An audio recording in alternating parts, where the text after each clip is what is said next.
Welcome to the show, everybody. Thanks for joining us tonight. I'm excited to be here. We have a special guest from Idaho joining us from Moms for Liberty, a great American organization. They're doing a lot of really good work for parents and school systems and really protecting kids throughout America. Moms for Liberty is it's a conservative political organization focused on parental rights and education, founded in 2021 in Florida by some mothers that were concerned with what was going on in their school system. They initially formed in response to COVID-19. School policies like mask mandates and remote learning and also vaccine mandates were issues that were up at that time. But its stated mission is to fight for the survival of America by unifying, educating, empowering parents to defend their parental rights at all levels of government, emphasizing that we don't co-parent with the government. So they engage in activities such as challenging school curriculum on topics like LGBTQ plus rights, race, critical race theory, discrimination, pushing for book removals from school libraries, endorsing conservative school board candidates, and organizing training summits, advocacy campaigns against what it views as government overreach in education. So really great organization doing a lot of, in the trenches type work for parents, really looking out for the kids and stuff like that. And so without further ado, I'm going to welcome my guest up here tonight, Miss Cierra from Idaho. Thank you so much for coming in here tonight. Hi, how are ya? I am great. Good to see ya. Yeah, so this is our second show that we've done. We did one with Tammy Nichols and Heather Scott from Idaho, and just wanted to hear more about your organization personally and what you're doing up there in Idaho. Yeah, so a little bit of backstory from what we talked about last time. I am a former substitute teacher for where I live in Twin Falls, Idaho, the school district. I was an aspiring teacher as well. I was there nearly every single day, and I absolutely loved it. My son was in first grade there, and I have two little daughters that would soon have attended there as well. Upon my time, being a substitute teacher there, I had noticed that my son's teacher was kind of falling behind. He was a new teacher to this district, but he apparently had a lot of experience previously.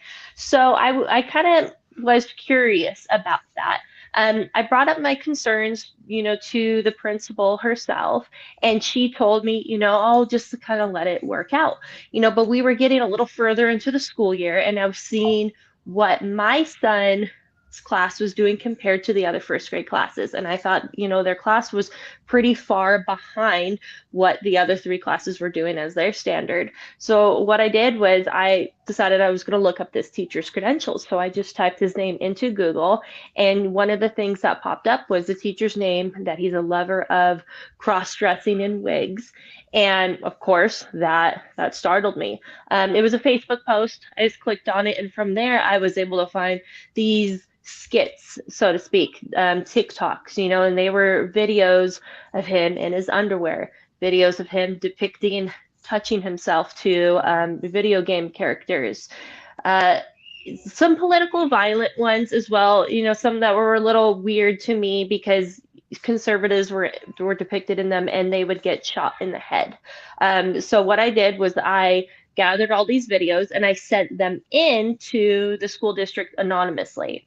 Within about an hour or two, I noticed that some of these videos were getting taken offline. So I thought something was obviously going on because these videos had been up for quite some time. The next morning, all was normal. I went to school with my son. I was working in another classroom, and I was thinking, surely, they're going to ask me to cover this teacher's classroom like they have in the past. And sure enough, he stayed there all day, and I followed up with the district, and they told me that these videos were a form of, artistic expression, that he's just kind of like an artsy drama guy, and this was all in all what they considered fine for someone that works in their district. So that wasn't enough for me because that's odd. This is someone who's entrusted with children every day. This is someone who I allowed my son to be around every single day, and I shouldn't see my son's teacher in his underwear online walking around. So I took the necessary steps from there. I followed up with the principal the following day, asked, where do we go from here? Because my son is still in this classroom, and I don't feel comfortable with that. Um, I was essentially was trespassed from there for bringing up these videos. I played the video and they trespassed me. I was also fired. Um, I followed the next steps. I went to the school board. I showed them, and all in all, nothing happened. I did this professional code of ethics complaint on this teacher. They still thought that this was appropriate behavior of an educator, and from there, I just decided I can't just let this go. I know there's more people out there. I know there's more families who may have had situations like this where they feel trapped. So that is when I looked to Moms for Liberty and opened up a chapter here for our area. That's awesome. Yeah, I'm really glad that you figured this out, but B, now you're putting in the work to kind of make things right in your area, because a lot of parents are oblivious to what's happening, right? They wouldn't know that these things are going on, that this teacher is out there doing these things or whatever. And kids are not stupid. They're online. They could definitely see this. Some of them probably did see these videos, right? Because they look up their teachers or whatever. They have cell phones. They have access to the internet. Like, they're very connected to the world, and so for them to see this is really kind of scary for first graders, right? Like, crazy. Like, they should not be seeing their teacher in his underwear, like, doing this weird shit. Right. So, like, seriously, like, it's messed up. I mean, I used to be a teacher, and there's like a code of ethics, and they were very strict, like, at least from my experience on like social media, stuff like that. And if you had something like that, I know definitely the schools that I worked in, you would get fired. No questions asked. And so, for them to kind of, I guess warn him, really, it really seems like they just warned him, and then they tried to cover up for the fact afterwards, is my perception, just from your story right there. So that's also very concerning, because rather than dealing with the problem directly, they'd rather just hide it. Yeah, no, absolutely. And I felt the same way, and I almost felt like I had a part in this, right? Because I showed them, they asked, well, where are these? They almost seemed interested at first, right? After they saw the initial videos, which were like screen recordings from my phone, they then wanted the links, which of course I'm going to give to them.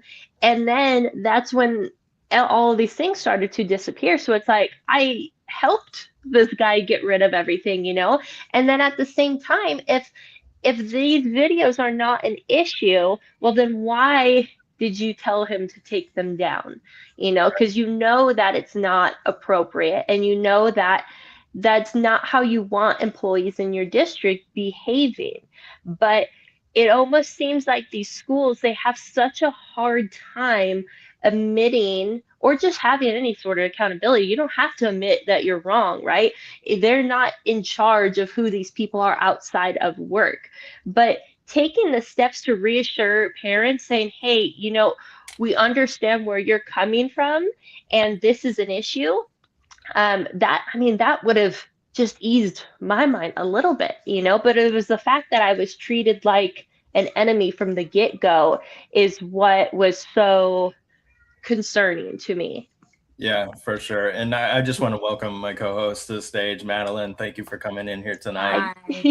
Yeah, we're just talking about a story. So Cierra had a first grader.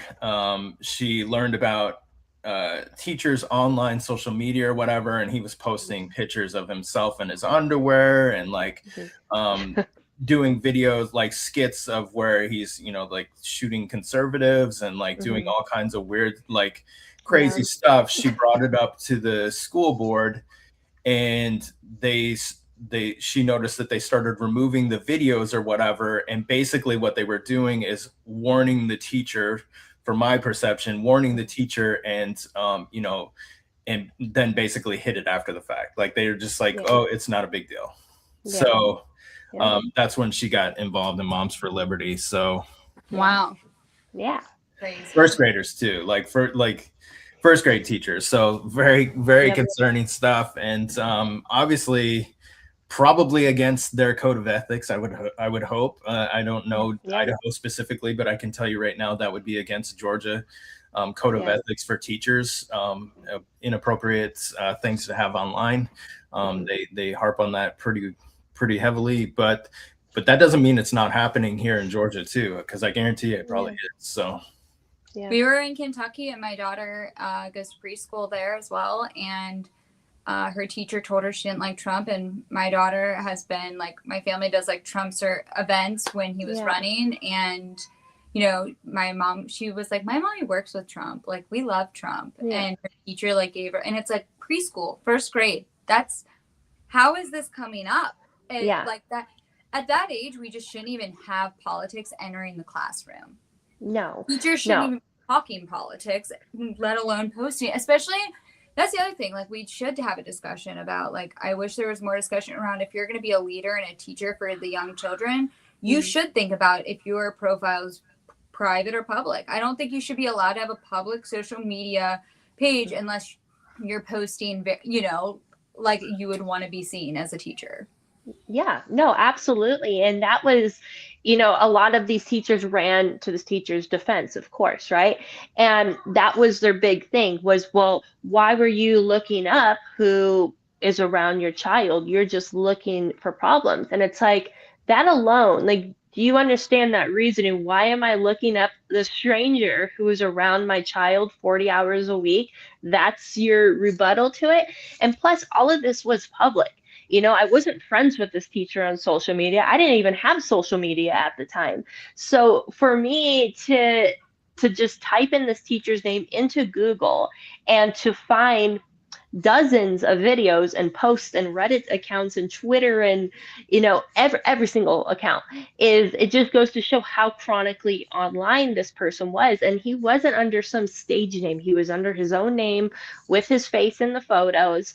And it's always concerning. You should always be concerned who's around your children because they are strangers at the end of the day.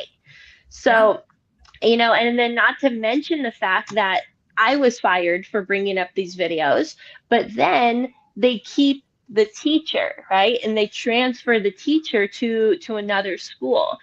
And the school that he was transferred to is a school that is for troubled youth, right? A lot of different cities have them. It's like an alternative high school. You go there when you have really bad grades or, you know, you're fighting too much. And that's where he's around. And not only that, they had him be a drama teacher. So it's like, oh, so you liked what you saw, you loved his little acting skills. So now that was his like audition. I'm so apparently the thing. So it's been very eye-opening, and it's been completely uninspiring for me. I changed my degree. I do not want to be a teacher. I do not want to be associated with these people. And kind of it's just sad what's happened to our education system, really. Well, yeah.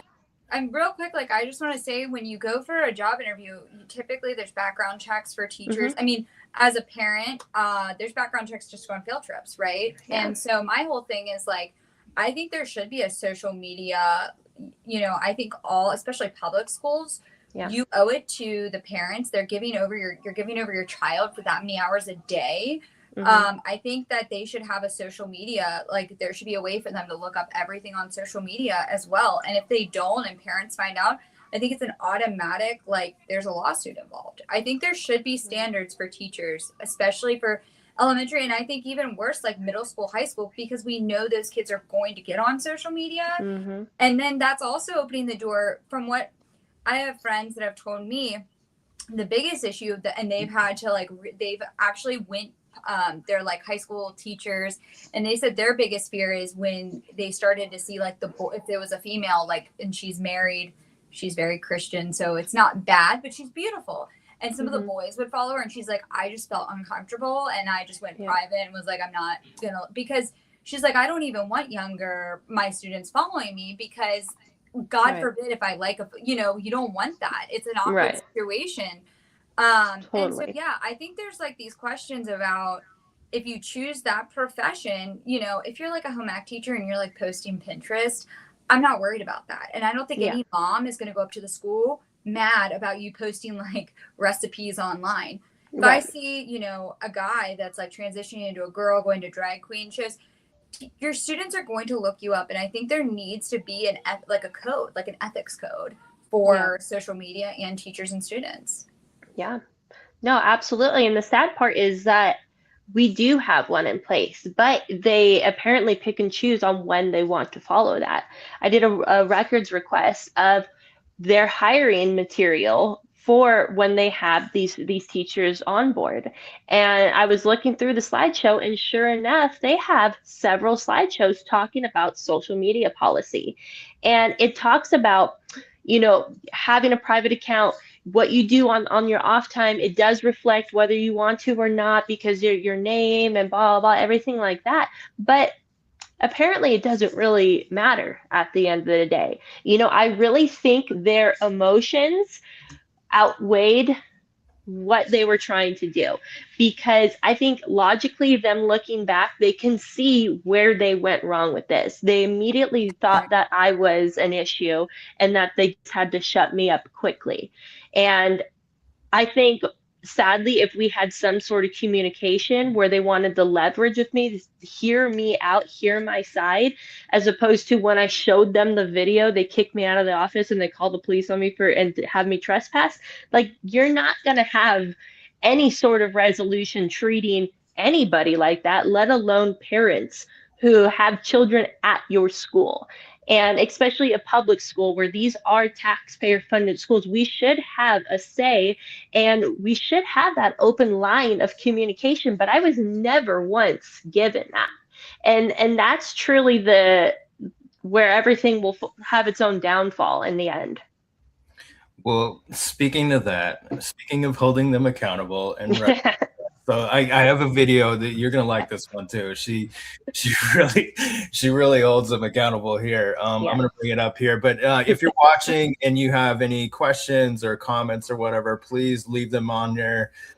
Whatever platform you're on, YouTube, Rumble, we're on X too, so we're on a couple different platforms. So please, if you have a comment, please leave it in the comment section. If it's appropriate, I'll bring it up here, but I'm going to bring up a video of Cierra in action.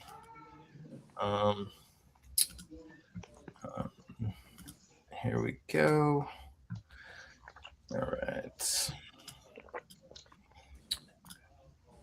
is Cierra Clarke. At a required paid staff meeting on district property during work hours. With paid breakfast using public funds, employees were subjected to partisan political advocacy. This meeting was allowed by this board, and the responsibility for it rests with all of you. Staff were told that public education was under attack and that its survival depends on voting. We are under attack, and if we're going to survive, we need your help. What I'm talking about is we need your help in voting. And the district needs help electing legislators who support public education. We need your help electing legislators who support public education. Our mission and our ability to carry on the mission of public education depends on it. They were told that only Republican votes matter in the May primary and that the general election is a rubber stamp on who wins. They were given deadlines and instructions on party affiliation. QR codes were handed out by some of those sitting behind me, directing them where they could change or select their political party. At what point does a mandatory publicly funded staff meeting turn into a campaign event? when an elected board chairman goes off script and pressures employees to vote in a particular party's primary. It's just a matter of fact.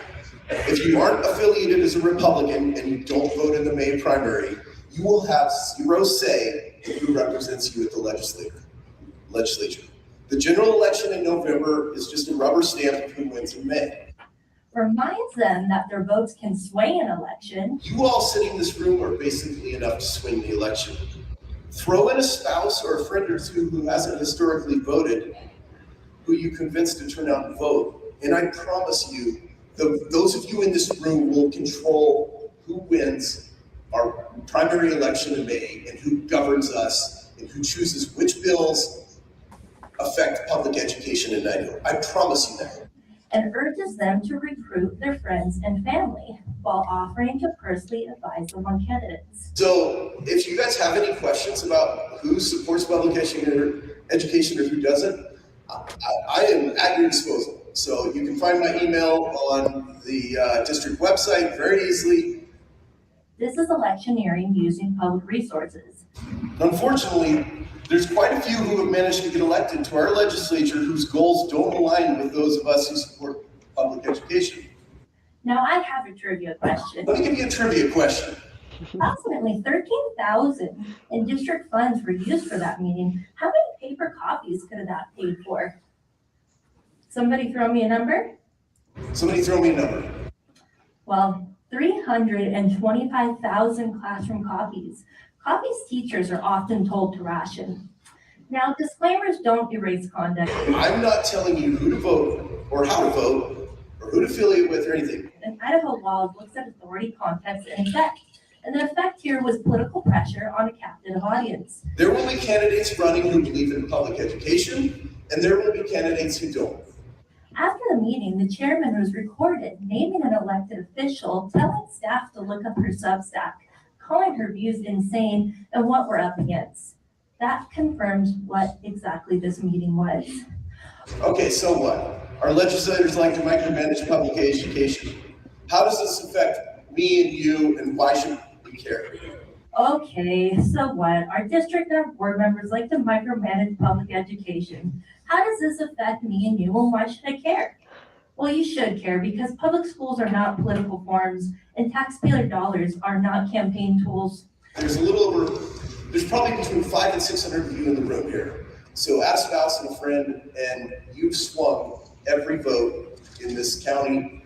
And the same goes for the other districts. I have district emails that existed at one point, but when I later requested those same emails through a public record request, they were not provided, and I was told they do not exist. But you all want to preach transparency. But where there is transparency, there is accountability, and where there is accountability, there is liability. Thank you. That was awesome. It was so much fun. My favorite part, that was beast mode too. Like, my favorite part about the video is you didn't change their words at all. Mm-hmm. You used verbatim exactly what the guy was saying. So you didn't twist it. You didn't say exactly what the guy was saying, and you called him out on it. And good on you. Yeah. Yeah. So the issue with that about a month and a half ago now, if not longer, right when our chapter launched, I was able to connect with a lot of individuals who not only just have children in this district, but also work for the school district as well. And it kind of gave them an avenue to express their concerns of stuff that they have seen. So one of these things was a mandatory staff meeting, right? A required staff meeting that they had to attend. And in the Google invite, it said, listen to Chairman Smallwood. He's the chairman of the school board. He's also the one who had a part in allowing me to get fired, which is just so funny to come back and see them all and do this. And it talks about the importance of voting in the May primaries. Now, in our area down here in Twin Falls, we have elected these amazing legislators who really are just conservative at their core. What a Republican really means to be. And that has upset a lot of people because we have had a lot of, what we know as rhinos, right? People who are just Republican in name only. And these individuals have really put in a lot of laws that have held these schools accountable for what they're doing, and they don't like that. So now that May primaries are coming up, where we can get to the point to get these guys voted out, they wanted to do this, essentially a campaign event, to encourage these teachers to go vote, which is one thing, but saying that these people are bad just because they don't like them, right? And then encouraging them in a way, in a roundabout way, that you can just vote and register as a Republican and just vote for, the least Republicans, right? Because they're the ones who like public education. But public education isn't always the best, and we can go on in many circles on why that is. But it's just the fact at the end of the day that these meetings, it was paid for by taxpayers, right? This wasn't what these teachers are assigned to do. And when we looked at the salaries and the hourly, and the fact that they catered breakfast, this was, anywhere between 10 to what I think is closer to $13,000 just to have that political campaigning event, which is wrong on so many levels. So being able to find that out and bring this information to our legislators, who have now filed a complaint with the Attorney General, and hopefully stuff can happen from there. Yeah, I mean, I would think that crosses over into FEC rules and stuff like that. And, obviously schools also have rules for, use of school money or whatever, like that. Right. Obviously completely inappropriate. They could have done, if they wanted to have a meeting, they could have done it in their own auditorium, and it shouldn't have been about political stuff. It should have been about like what's going on at the school, and whatever the teachers need to talk about or whatever. Right. But that was completely outside of any bounds that I would expect for our teachers in our school district.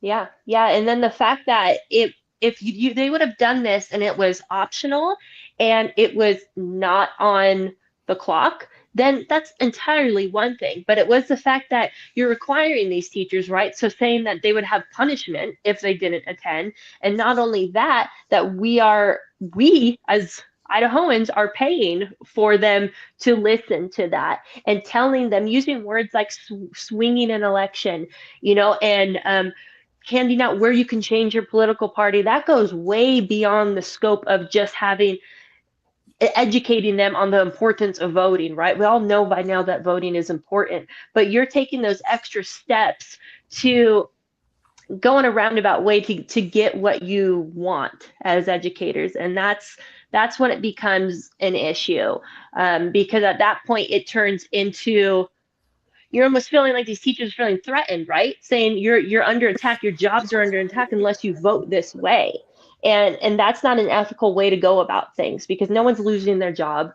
And our public education funding isn't going anywhere. It's already on record that it's staying the same for this next year. So it's just crazy to me how deep this really goes. Right. Yeah. Nobody's under fire. Right. If you're doing your job. Right? If you're doing the things you're supposed to be doing as a teacher, you're not doing weird stuff on social media or whatever, then you're your job's still safe then, clearly. So you can even do weird stuff in your job safe, and you can do good stuff in your job safe. So at this point, that's what's sad. It really doesn't even matter. Yeah. Which is unfortunate, but hopefully you can get that changed. So which, I mean, let's call out the good ones. Who's been helping you the most on this? I have, we have a group of legislators down in my area. They're called the Gang of Eight, and they have been so awesome in this. And then obviously my up north friends, Tammy Nichols and Heather Scott, who I'm just forever grateful for helping me get this Moms for Liberty thing going. And then, we've been open for about a month and a half now for this chapter, and we're gearing close to about 125 of members in my group so far. Well, not my group, in our group so far, and that ranges from grandmas, grandpas, aunts, uncles, moms, dads, legislators. employees that are retired or employees that work in these districts, and they've really just been all coming together and trying to find a way that we can make these schools what we hope they are, right? And a part of that is, what people call is book banning, right? Even though we're not banning books. So that was another one of my issues that I brought to the board about a month ago. Over 201 to be exact, books were in our local school libraries, not the public library. That's a whole nother story. But books that are absolutely disgusting, right? We're not talking about classic literature that may have an uncomfortable, racial slur or cuss word here and there. I remember being in high school and you're reading these books out loud and you have to skip the word with your teacher. Well, this is far beyond the scope now. And these books I've been challenging. And instead of just accepting this list and saying, hey, I want you guys to look at these books. They have some really disgusting stuff. They wanted me to fill out essentially a challenge sheet for every single book. 201 books, right? The same chairman of the board that you see me talking to that's swinging in his chair, he says, if you want to do it, you can do it. Now, I don't think he thought I would do it, but I did do it. So I've been in the process. I'm about a little over 30 in, and they're overloaded because it makes more work for them, right? Now they have to go through every single book and every single application essentially that I put in when they really could have just done a self-review. We have a code, an Idaho bill that passed in 2024 that, let's see, it would strengthen parental rights and create a clear pathway for addressing harmful materials accessible to minors in schools and libraries, House Bill 710. And that was a bill that was passed. So these schools do have a duty to do this. But instead of doing a self-review, it's up to the parents to, first of all, know what's in these libraries, right? Most parents aren't going to, unless you have me, someone like me who's now made it their mission to look into these type of things, to then figure out what books are in these libraries, and then write an application for every single one. So I'm going to read, if you don't mind, a couple of these excerpts from these books that are accessible to kids as young as 10 years old. Okay, so this first one. Have you ever given Logan a BJ? It says the actual word. No BJs for you, Missy. What about plain old sex? If you're embarrassed to have him go down on you, won't you be embarrassed to have sex? Well, are you going to eat her? Yeah, Earl, I'm going to eat her. Do you even know how to eat?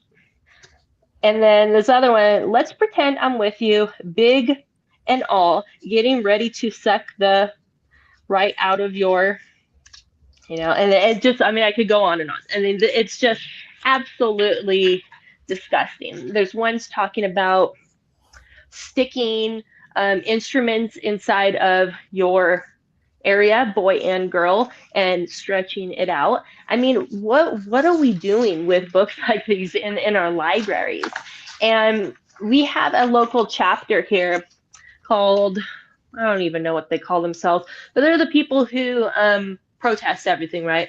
They're like anti or whatever, Venezuela protests, ICE protests, whatever, you'll name it.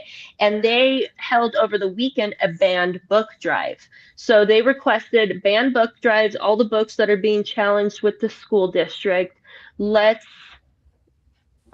keep the access to the kids. And it's like, it just goes to show like how strange some individuals can be, right? You see this content. If anybody wanted to really get involved, they could see that this content's available. And not only that, you're undermining parents when likely many of these individuals are childless on their own. And I dropped my headphone, and they are asking people to donate more of these books to children. And it's just so beyond strange to me. Yeah, were those, maybe you don't know this, but were those books specifically like in elementary school library? Middle school and high school. Thankfully, our middle school or our elementary schools are all clear of these books. Now, have they always been? No, they haven't. But once that one bill passed, they then remove them to a higher level, right? Because then that's supposed to make it okay that now, 7-year-olds can't get this, but now 10-year-olds can. And at what, or 11-year-olds can. And it's just, at that point, these are all still kids at the end of the day. Under law, these are all children, even if they're 17 years old. And if it's like, if you want your kids reading this type of material, then by all means, go to the public library and get it for free. Order it off Amazon. Nothing's banned. We're not banning books. We're just trying to get it away from children at the end of the day. Right. It's like laws are going to have to be set, or something is going to have to take place to where that there's going to have to be like a club or like a board where if new books want to come into public schools, they have to be on the list of allowed books. Yep. Or there's going to have to be like a board that, like almost like a book club where moms volunteer to get through and basically confirm that these are decent books. And it should be people that are bipartisan. I'm not saying that we can't have, different thoughts. It could be because somebody like me and somebody on the other side may have very different opinions on a book, but anything that's super sexual, things that are talking about transgender, we've all seen it. I mean, there is gay ABCs for preschoolers, right? So like I'm saying there's got to be a full stop to it, and there's going to have to be some type of bill in place or something. Maybe A1 policy would be the place to do it. Moms for Liberty, I'm not sure, but there's going to have to be something legislative put in place for public schools across this country that you cannot just bring in books to public schools. There's got to be something to really prevent that. And it's really sad because there's just not. Yeah. No, absolutely. I mean, these books don't end up in these libraries by accident. Somebody searched these books out and added them there. Now, am I saying that they knew 100% that these books had this type of content in it? No, I can't say that. But it's the fact that it is still your job as a librarian to make sure that these books are okay before they even touch the hands of children. You can't just say, oh, well, I didn't know. Well, you're supposed to know. You're the only person that should know this stuff. So, or be like a list of books that are banned, I'm not like, they banned a lot of great legendary books like To Kill a Mockingbird and a lot of great books that we all read and grew up on. But at the same time, maybe there needs to be a list of banned books that, publicly we just all agree they're not appropriate. Right.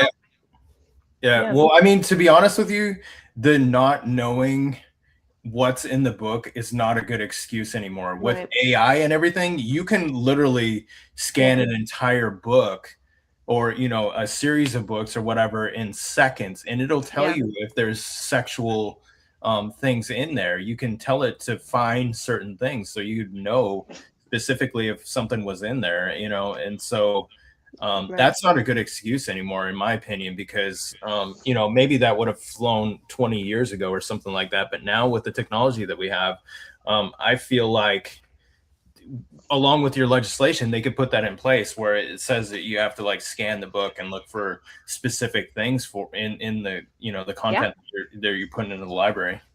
Yeah, no, absolutely. I mean, we have shows, we have movies, those are all rated, right? PG-13, rated R. We need to have something in place where these books are rated on its own. Like I said, public library, that's a whole different conversation. I'm talking about ones that the sole access is to children only, right? Public libraries, you could say, well, adults read the adult teen section or whatever they like to say it. But no, these are for kids who are kids under law, right? Minors you're giving these kids these disgusting books. I mean, topics on incest, suicidal ideation, child prostitution, which I would say is not even prostitution, child trafficking at that point, child rape at that point, books about teachers grooming students, drug and alcohol glorification, and an author who was just arrested for having child abuse material on his phone. Why are we allowing books by this author even in these libraries after his criminal record at this point? So it's just, at some point these schools have to start taking accountability and looking at themselves, that they are a part of this problem too. And it's a reason why so many parents are choosing to go to private school or to homeschool like I do now myself, because they don't have accountability. And when you bring something up, you're treated as the enemy. Yeah. Yeah, it makes me think about, and we were talking about this before we started here tonight, but in my area, whenever Republicans, they keep bringing up, like, we need to have the Ten Commandments, or like, they like these type of things in school, but this is where it comes back to bite you, because, like, then once you're not in charge, once they have a liberals in charge of it or whatever, then it comes back in these forms and stuff like that. And so for me, for public schools, I just want it like a reading, writing, arithmetic, the basics. Keep all the other stuff out of there. Like, that's not what they're there for. They're there to learn. They're there to graduate, and that's it. Like, you can teach them ethics and stuff like that, but, like, keep the religion out, keep the sexuality out in the same way. Like, and so I just always caution conservative, because to be honest with you, I don't care if they have the Ten Commandments in school. Like, I went to a Catholic school, I don't care personally if they have that in there, but I don't want that to turn into having pride flags and, trans flags and LGBTQ clubs or whatever like that, because that's what it does. It opens the door for those things to happen. And so that's why I always caution people about that stuff. Yeah. Well, what about most schools don't even make you stand for Pledge of Allegiance anymore? I know. Well, Georgia, I know. I think they give you can have the option when you have so many teachers, not all of them, when you have a good percentage of teachers across the country who apparently hate America, right? Hate everything America stands for. Having the American flag means, you're racist or whatever else they're going to tell you, right? You're a fascist. When you have a teacher that has that mentality, no, they're not going to force the kids to stand up. They may not even tell them to do it at all, and that's my experience with a lot. When it comes to Pledge of Allegiance, I went to a city council meeting the other day, and the mayor herself said, if you would like to stand for the Pledge of Allegiance. And that stuck out to me. As a mayor of the city, you're saying, if you would like to, it's no, you're getting up, we're doing the Pledge of Allegiance. When you add those extra words, I don't know, it just rubbed me the wrong way, hearing someone in that position making it seem like the Pledge of Allegiance is optional. It's not optional. You just do it. It's just what you were designed to do. That's what we've been doing since we're little kids. No one puts that much thought into it, and it shouldn't be a political statement when you're just doing it in unity. That's what it's meant to be, is to be united. So my daughter's 4, and I said, I was very confused on why she came home saying that about her preschool teacher. I don't care if the teacher was having conversation outside of, with another teacher and they just overheard it. But the bottom line is, you can't have if you're a teacher, you're there to teach, educate them on reading, math, science, the basics. You are not there to tell them whether you like the country, you like the president. And honestly, if you don't like the president and you don't like our country, why are you standing in front of a classroom full of the future? Our children are our future. And if we have teachers that are continuously hate America, hate speech, just political violence starting in middle school, they start talking and, as you were saying, basically teaching them how to be a certain way and grooming them, then what are we grooming the future to look like? That is so scary to me. I don't even, it's got to end. Something has to end. Yeah, no, I agree. Yeah. It's getting scary just seeing what these kids are being taught and feel like it's normal when it's not normal. And it's really sad that that's their belief, growing up to hate everything that America stands for. Of course we have a dark history, and I am not against things that are uncomfortable to talk about in schools. We've all had to do that, whether it's Native Americans, where it's slaves. Yes, that is stuff that we should hear, but we shouldn't feel like it's our fault. None of us were alive at the time, and you shouldn't feel self-conscious about that or singled out based off of off of history. It's history for a reason. It has nothing in this way has no reflect on what's happening today. Well, my Kind issue of. with history is I feel that if you were to take a history major from my generation, my parents' generation, a boomer, and somebody now, I feel like if you gave them a US history test, they would all pass fail different questions, because I believe we keep rewriting history. The textbooks, I remember getting kicked out of a class in college because I fought with my professor, and I said, well, of course you wrote the textbook. But I said, that doesn't mean that this is a fact. This is your opinion that you're trying to make a fact. Right. The problem is we also have teachers, and we have very left-wing people rewriting history, and our children are actually learning history to be very different than what we learned. And that is another thing I have a huge issue with. Yeah. Well, this is something I brought up in spaces and on these shows or whatever, is like, how do we attract a different workforce? And I don't know the answer. How do we, because obviously a certain type of person is being attracted to this career field, and we're getting this same result. And so how do we attract a new workforce? And I don't know that answer. I brought up troops for teachers would maybe be a good option, or retired military and stuff like that. At least you have, somewhat patriotic people that are coming into this workforce.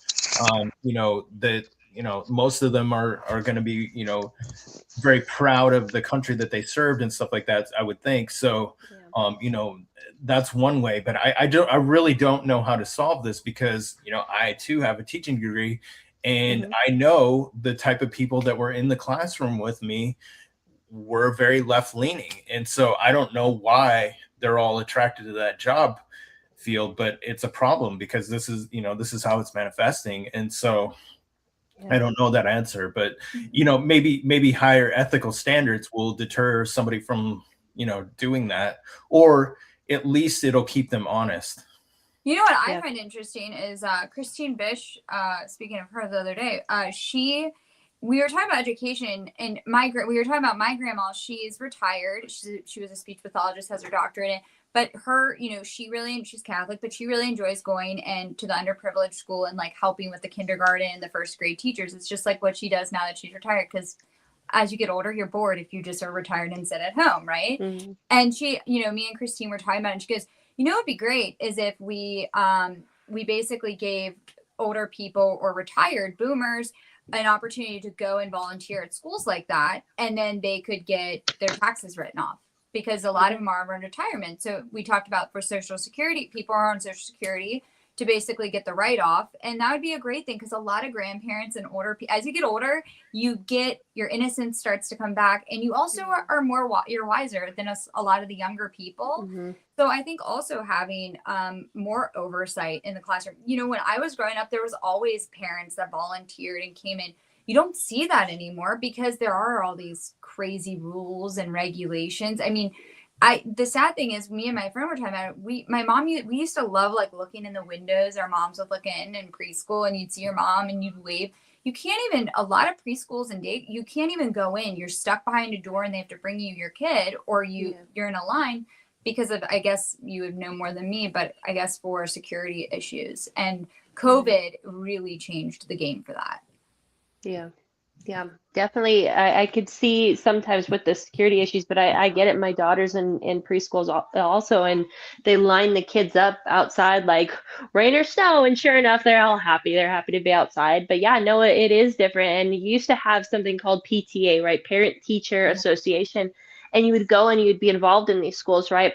And I remember my mom being a part of it, and you would have like monthly meetings, and a lot of it was, well, a lot of what Moms for Liberty does, right? You go, if you have an issue, you say what's bothering you, you say what you want change, and it's not all hidden behind all these rules, right? First you need to talk to the principal, and then to the director, then the superintendent, then the board, but only if the boards approve you. And it's like, what are we doing? Why can't a parent just go and say, hey, this is what I have issues with? Because that's what I did, and I was trespassed, And that's what's just so sad about it now, because now it's called the PTO. Maybe it's parent teacher organization. And what all that is, it's like a teacher worshiping program, right? It's come on in, you could bring coffee to the teachers. Let's set them up a taco bar. And I need everyone to bring cheese and chips. And it's like, what are we doing? It's just there to just kiss the asses of these teachers all day and not question anything they do. And it's just you have to be blinded by loyalty at that point. And you don't want to get kicked out of the club, right? Because then all your other mom friends are a part of it. And that's been a big issue, right? Is no one wants to say anything because they're afraid of what their friends might think. Or they may not be part of like the cool kids club anymore, and they don't want to be seen as a problem, where it's like, I've never cared if I've been seen as a problem because that's not my problem. But I would rather stick up for myself and my kids at the end of the day, because if there's any fight you're gonna fight, it's for your children. So Well, Yeah. that's just me. crazy. We pay a lot. I mean, where I live, especially in the two places I live, we pay a lot of taxes. So our child, it's a very small area in the one, and you can only live in this very small area to go to this school. It's like an independent school, and then there's the private school, and we're all kind of right there. And you pay a lot of money and for the taxes. And I will say this: we're going to continue to pay taxes. People want to see the education to get better. They want to see your education get better. They want to know that we're hiring safe and honest and good leaders for our children. And I do fear the more we start to see family compounds, the more we start to see kids pulling their kids out of schools. Not everybody is going to have the crazy, certain money for kids to go to public schools in larger cities, especially. It's not always feasible for families. Yeah. So I think we're going to get my question is, are we going to continue to see smaller groups, moms get together and like put them on homeschool and do these homeschool groups? Because I know in some of the larger cities, but like more of the suburbia, we're starting to see more of these mom kind of groups or these small collective groups, and they kind of go out and do field trips together, and they all the siblings go. And I'm curious of what the future looks like, and teachers may not realize it, but I do think that they're going to start to see more kids being pulled from schools. And it's not just due to immigration and being afraid to go to school. It's parents are done with this. And then that goes to show, if parents are pulling and educating, what are we paying taxes for? Right. And why do they need more money when there's less enrollment? And that's been the big issue in Idaho right now. I think our entire state has like 1.9 million people, something along those lines. It may have gone up, may have gone down. But just last year, I think there was about 3,000 kids statewide that unenrolled from the school system and either went private school or they went homeschooling, right? So that type of impact is huge for a smaller state like ours. And we have this thing called parental choice credit, which was signed into law last year, which has just infuriated these schools. That was the whole reason why there was that whole electioneering, teacher meeting, right? It was because our current legislators want school choice, and the ones that they want in office don't. So that's a whole nother thing. But there are parents who are taking their kids out of schools, like myself, and and it works for me because I'm able to do that, right? I'm able to homeschool my kids, but that's not, like you said, it's not a feasible option for everybody. So we can't just abandon public schools altogether, because that's the majority of the people's their only option.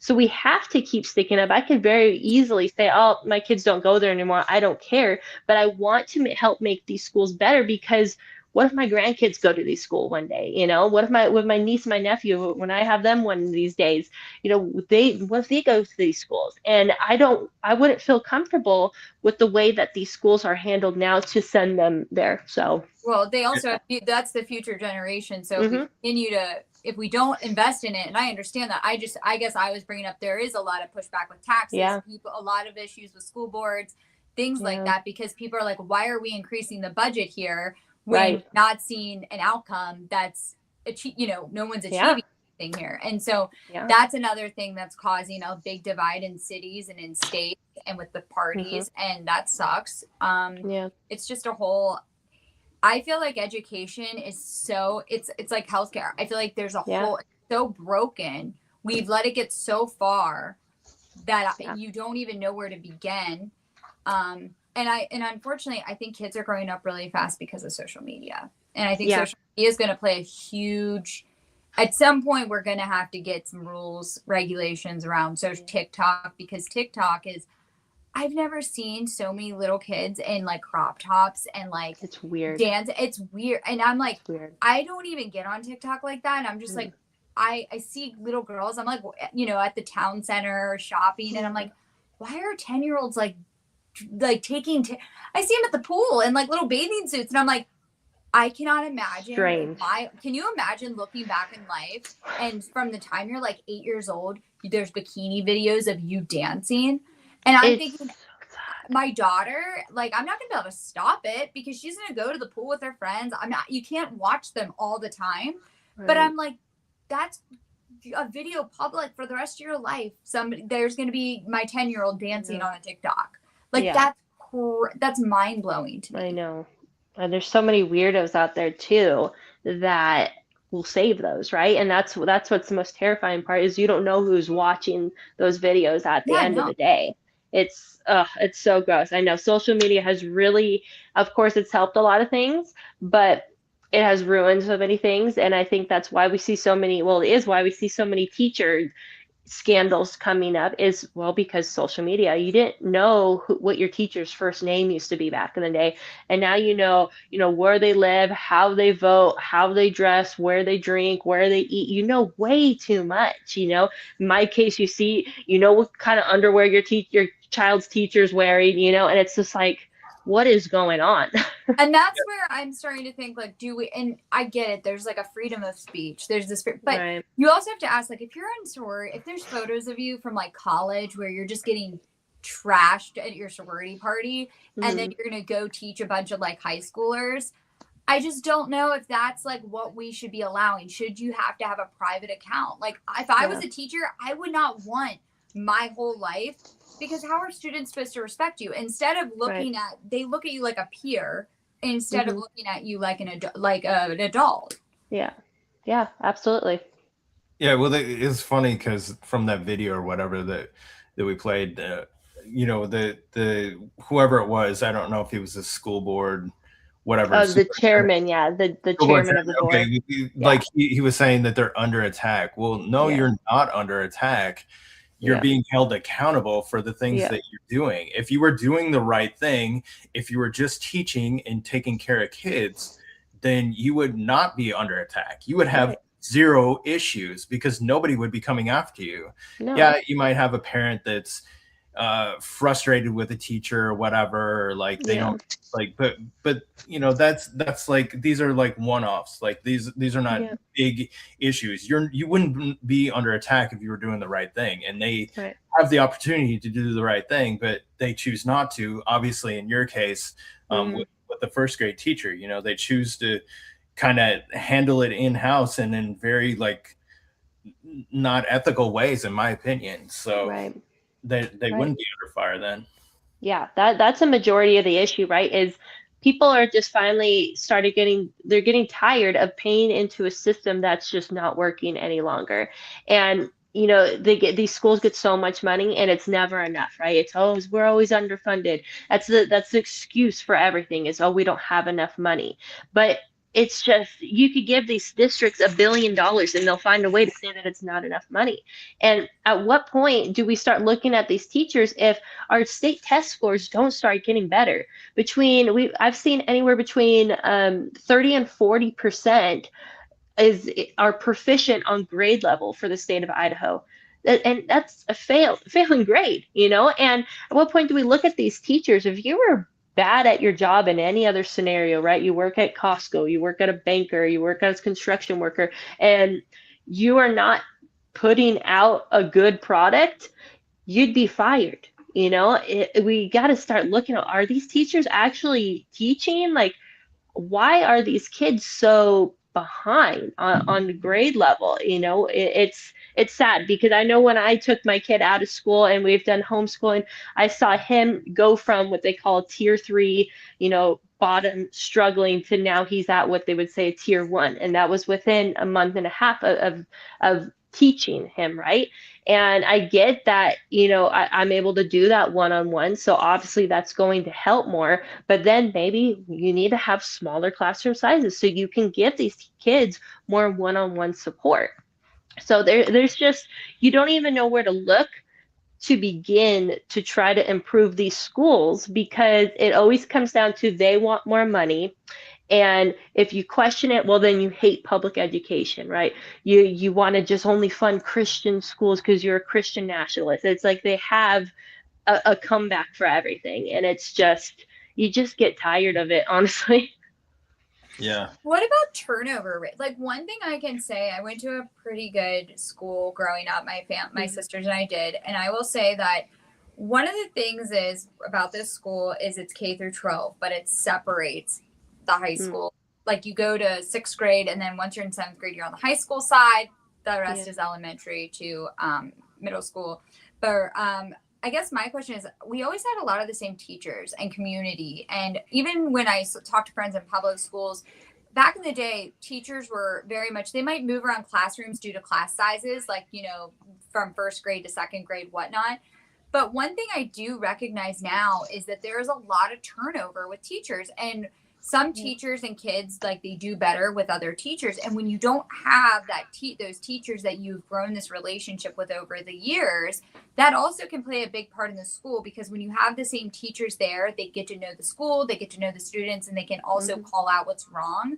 I think another issue is we do have a horrible, I think the turnover rate in public schools is not great. Yeah. Yeah, absolutely. Yeah, because it's not a one size fits all, right? So many kids learn in so many different ways. And if you don't have a personality that really will mesh with that kid, some kids need that little extra, care, right? They hate school, they have a difficult, hard life at home, whatever have you. And sometimes you just need to reason with them and be like, hey, listen, I know this sucks. I know this is so boring, the schoolwork, but let me help you. Let me get through it. I mean, so many kids that I were able to work with that just were pissed off at the world. I mean, throwing chairs, cussing at people, flipping people off. And I was able just to go in there and say, like, hey, dude, let's just get this over with with already. I know your teacher's super annoying. I think she's annoying too. No, I didn't say that. But, just kind of level with them and know that you're a human at the end of the day. The kids, you build a rapport with them, and you grow a friendship with them in that sense that, I don't know, you can make a difference. And that's what's sad, because it is such a fun job. I had so much fun there.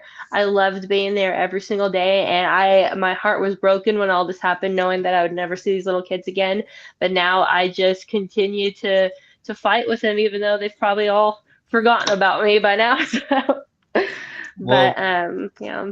I appreciate, people like you willing to go out there and put in the work to try and make it better, because I guarantee you most parents do not know what is happening in the school because they just don't hear about it. They don't hear about it from their kids or whatever. So they just assume that everything is on the up and up, right? Yeah. So they don't really understand. And the thing is like, I'll bring up my sons as an example, right? They turned out really well going through public schools. We really had no issues. But the thing is like, my youngest son brought up that he had a teacher that was pushing an LGBTQ club or whatever. And I was like, what? I was like, I was shocked that they even had something like that at his school. I'm in a red county, red district. Like I didn't even know that they would have something like that, but apparently teachers are pushing it, and that's what's crazy, is that it's allowed on school campus, right? Like, I don't think that stuff belongs on school campus, right? If your kid wants to go to LGBTQ club, that should be something extracurricular, not involved with the school, not happening on school campus, and teachers definitely should not be pushing that thing to the kids. And so but it's happening, and I'm sure it's happening in a lot of places. If it's happening in my little area here in South Georgia, like, it's definitely happening in big cities for sure, and probably in most school districts around the country, and most parents probably are unaware that it's happening. Oh yeah. It's interesting because Santa Monica Elementary through high school, their statistics are higher in California education system, the high schools, the children, there's more children that it doesn't lie, those that want to transition and, claim they're a furry, those type of things. The stats are out now. You look California, especially in Santa Monica School District, they are 5 times what, like, Georgia, Idaho, and it's not because there's more students. They size wise, they're about the same as the ones in Orange County or ones in my home state. That's not it. It's the fact that that's the ideology that these teachers and that the parents accept. So of course you're going to see a bigger uptick there. Yeah. Yeah, absolutely. Yeah, no, and it's very sad to hear those numbers, because it's what are making these kids feel like they have to change who they are. And it's sad when self-love has completely gone off the table, right? That used to be a big thing that side would preach, right? Self-love, body positivity, all bodies are beautiful. And then all of a sudden there was this hard left turn of, if you don't like who you are, it's because you're not who you are, right? You need to change who you are. You need to cut off body parts and so you can feel normal. Conform. And it's sad, because if people are adults and they want to do that, I wish that they could find happiness with who they really are. And if they still feel like they can't be happy that way, then by all means. But when it comes to little kids, it's just it's scary, honestly. Well, it's feeding their anxiety, right? It's Right. feeding their, like, they probably do have mental health issues, right? Mhm. We see it everywhere in this country. But the thing is that, like, approaching it in that manner is feeding their anxiety. It's making it worse. When they talk about, like, transgender children and adults or whatever are the highest risk for suicide. Well, why is that? Because they have this mental health issue, and now they're feeding into it and making it even worse, feeling even more ostracized in society or whatever. And, like, some may feel special or whatever because they get attention, from this or whatever. But the thing is like, is it really making them happy? I would guess that, like, more than 99%, it's not making them more happy. It's feeding their anxiety, and it's hurting them in the long run. And a lot of them come to regret it. We see it all the time in spaces on X. They'll come and talk about it and talk about how they were kind of coached into making these decisions, right? And they had really bad advice from adults that were around them, and now they really regret it. I guess that's the thing too, is like social media, like if they're left-leaning parents, or if they're in schools and they talk about these things and then they're on social media, you start to see all these furries because those are the things you talk about, right? Or if you start to see, all these liberals with blue hair, it's just like, if the algorithm, I have somebody that works at the Pentagon, and all she talks about, and she's a big, she's let out a ton of different stories. She's broken a ton of different stories on the algorithm and how it's affecting children. And that's where I started to really get into it, because she said one of the most dangerous things in our society right now is our children are being fed an algorithm every day of their life. And I think that's where we can cross the whole social media from teachers to the students. We have to start really figuring out how we can combat that. And also phones in schools. We should not have phones in schools. That's another thing that they've allowed, which is crazy. Yep. The phones, the Chromebooks, how everything essentially it boils down to, when you get to middle school and high school, how much of the content is just on the computer. So if they're spending all day on the computer at school, and then in their free time at home, they just hop right on the TikTok. I mean, you have no outlet besides just the screen in front of you all day. And that's just not a way to live, because what is that doing to you mentally? Not only just how you're not developing, but your social skills, right? Because then you'll start to feel more sheltered. And when you start to feel more sheltered, then you're a lot more vulnerable, right? And that's when these dark thoughts can kind of come into these kids' heads of, well, I feel this way because I'm not who I really am. So of course I need to change it. And like you said, they change, but you wonder, obviously, they're not happy with themselves at the end of the day because the mental issues still continue. And then you see a lot of them who feel ostracized because if they're still not happy, you can't say you're not happy, right? Because then people will use that as a reason why you shouldn't transition. And it's just a whole revolving circle that really never ends. I think a great case study of it is like back when the vape came about. I remember my sister was in high school. One of my sisters were in high school still, and like her friends had vapes, and it was like all the YouTubers at the time. YouTube was a big thing. This was prior to TikTok really launching. Everybody was having, and my mom's like, yeah, it's weird.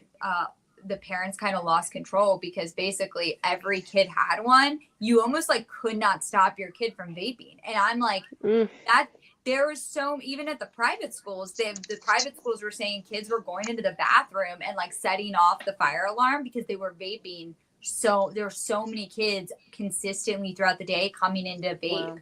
And it's like, that should show right there that how quickly something can just get picked up, how quickly a movement can happen. And it really does scare me because I saw how quick, and parents really had no control.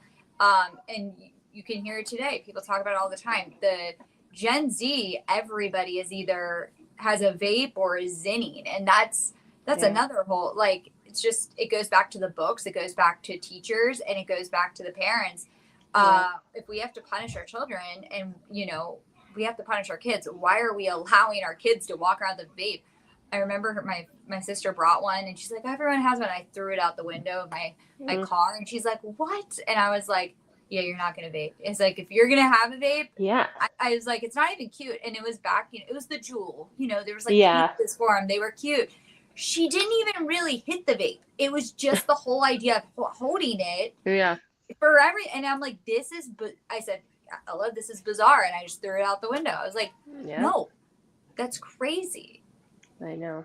At least back in my day, we used to just smoke regular cigarettes, and that was cool. But you had to go outside and do a cigarette, so you had to hide. Totally. And it was so much hard. You smelled it. It like but that's the thing from vapes. Like it was that quick because they didn't smell it. It was easy to hide. And then same way though with like TikTok and the algorithm and everything. Like we are not seeing what our children are watching and doing. I keep urging my friends. I'm like, you should look at when you turn on their you should ask them not to go through their messages, just pull up their TikTok and see what they're scrolling, because you can really see what kids are really like taking in if you just pick up and look at their algorithm. And my friend was like, I can never do it again. It really kind of freaked me out. Ugh. That's heartbreaking. Kids aren't stupid too, and I actually caught some of my students, using, when we're talking about the technology and stuff like that. They, because most classrooms now they require kids to have Google Classroom or whatever, like they have it or whatever. Well, they were messaging each other from different classrooms while they were taking exams.